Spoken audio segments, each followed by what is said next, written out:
Hello, my name is Dr. Zarmeen Shahid, and I'm here with Dr. Zaya Taki to discuss about how to plan your PLAB journey. We will tell you a journal layout about this pathway, and we will answer some common questions that you all had in your mind. And in the end, we will have a question answer session as well, in which you can ask some new questions into your mind along the way. You may already have seen the objectives that we are going to cover in this session. It will be a journal layout, some seats availability, questions that you had in mind, study material for all the three things, PLAB 1, PLAB 2, and OET, and how to manage PLAB with house job expenses and some job prospects. And we will tell you about some tips and tricks from our experiences in each of these as well. Before I start discussing this, I want to tell you that this is just one pathway out of many to practice in the it's the easiest and most straightforward out of all the others if you are a recent graduate. It starts with completing an acceptable pattern of internship all the way to passing PLAB 2 and getting your full GMC registration. For those of you who do not know who we are, Dr. Zara and me, we have completed our graduation in 2018 and are up till full GMC registration in this pathway. So let's start with what you know about or what we can tell you about completing an acceptable pattern of internship. There is a GMC approved criteria for people who are doing their internship or house job in a non-UK country. It should be a minimum of 12 months, and you must have spent at least 3 months in medicine, general medicine, and 3 months in general surgery, other than the allied ones. GMC will ask to see evidence of that in the form of an experience certificate, and it should be uninterrupted internship rotations. If you are absent for more than 20 days, it will not be valid. And but you can give, if you have a reason for that gap for more than 20 days, for example, maternity leaves or any other unforeseen circumstances, the final call will always be made by the GMC. So there is something called UK Foundation Program. The internship that you are going to do outside of UK will be equivalent to Foundation Year 1 program in the UK. In the UK, there is another thing called Foundation Year 2 that you can or may or may not do after you do complete your internship in Pakistan. There is a option of bypassing that as well.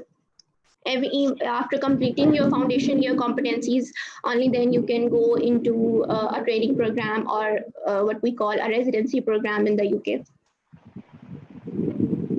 So then there is a question of English language proficiency, which can be achieved through either IELTS or OET. There is no way of getting exempted from IELTS or OET for people who have completed their medical degree in a non-English speaking country. The criteria for OET I have told you about in a post that I did in the group. And for IELTS, it's an overall, there should be a minimum of 7 marks, and in the individual sections, overall it should be minimum of 7.5, and individual sections, reading, writing, listening, and speaking, you should have minimum of 7. So validity for both these tests is 2 years. You should complete your PLAB 1, PLAB 2, and your GMC registration within 2 years of giving these exams, either IELTS or OET. So what are the pros and cons of either giving IELTS or OET? There are 4 points that I would like you to know. IELTS is obviously cheaper than OET, and it takes place in more countries than OET. And it happens more frequently than OET. But the only thing that I will say is a pro of this is that preparing for OET is a lot easier than IELTS because it involves medicine and healthcare related subjects. In my experience, that was the most important point, because me and my friend as well gave IELTS 3 times. And while I was scoring 8 or 9 in the speaking or writing or listening sections, I was stuck at 6 in the writing because honestly, as medical graduates, we do not have much knowledge about non-medical subjects that they were asking us to write about, for example, education systems, transport systems, etc. But that may not be true for all of you. So you should keep that in mind. For OET preparation, time and the material, I have talked about this in a post about an introduction of OET in the group. You should take a look at that. For the material, I will start uploading the material for OET in the group. So PLAB 1, what are the requirements for to book PLAB 1 other than language test? You should have a passport because this will require a passport number. You should have your primary medical qualification. Even if you do not have your degree with you, you should have a passing date. And at this point, you do not have to provide a degree. The required score in IELTS, obviously, and a GMC online account. You should have an online account which is free to open. You do not open it. So how hard it is to clear PLAB 1 and how to use the studying smart. Questions don't reply, but the themes of the questions stay similar to a degree.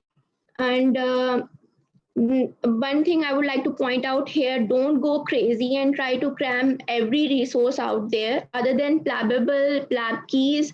Use the free resource app if people don't know that is. It's an electronic portfolio of international credentials.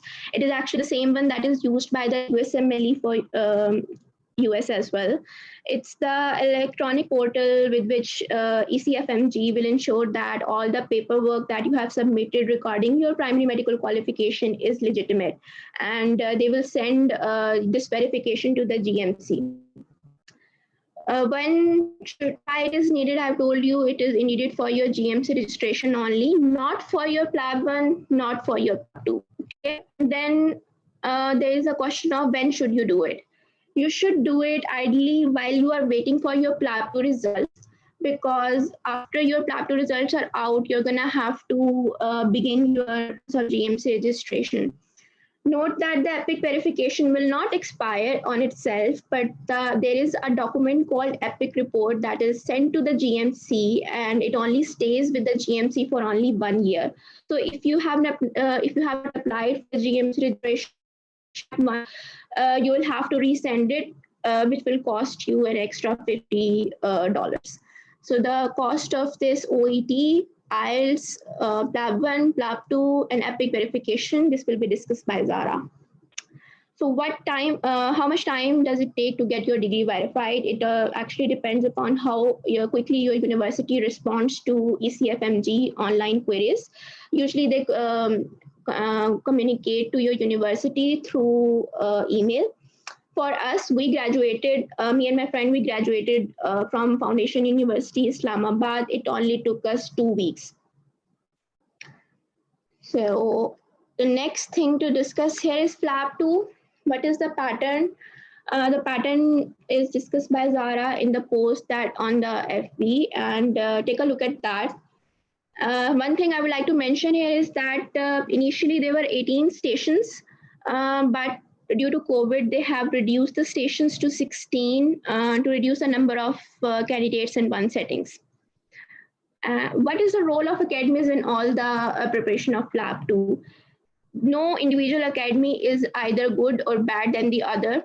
Their role is just to provide you with the latest material, the latest stations that are coming up in the exams, and the mannequins for the practice that are very, very, very important, because we do not get those mannequins here in Pakistan or maybe some countries as well.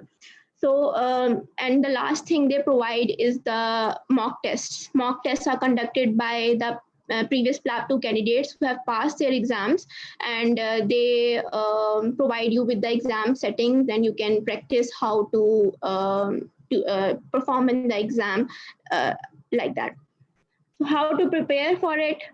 This is a whole new topic because PLAB 2 preparation is a very big, it takes time, and there is a whole discussion about it, and we will do it in the future in more detail. So UK trip for PLAB 2 and visa process. It's the expenses for it will be discussed by Zara. We can provide you guidance related to visit visa process as well, including how to write a cover letter for your visa application. Obviously, people at most of you are not at that point in your journey. So if someone needs to know about it, kindly let us know. We will talk about it in more detail. So next comes the question of seats availability that has become the biggest problem of us all, for us all. For IELTS and OET, it is happening several times a month, not just in Pakistan, in the other parts of world as well, different countries. And I cannot say the same for the next few weeks. They may cancel some of the exams, but it is highly unlikely that they will cancel OET or IELTS for the rest of this year. But the same cannot be said about PLAB 1 or PLAB 2 because of as of now, there are no seats available for this year for PLAB 1 or PLAB 2. The GMC, these two screenshots I am showing you, these are from GMC account, GMC online site. They are saying that for PLAB 2, they are going to open some new seats in September for the early 2022, but they are not sure if they are going to open the seats for PLAB 1. But there is a lot of speculation with with the opening of PLAB 2 seats, they will also open the PLAB 1 seats. But for you to know this, there is an additional thing that you should think about, that you should complete your OET or IELTS before, or PLAB 1 even, before they open the PLAB 1 or PLAB 2 seats, because once they open, they're going to be taken away instantaneously. Trust me on this. We have tried booking exams for our friends as well. They are going to be booked instantaneously within seconds even. So you should have completed your previous step so that you have a chance to book the next exam. So next we have the study material and plan, and now Zara will discuss about these as she has more knowledge about it.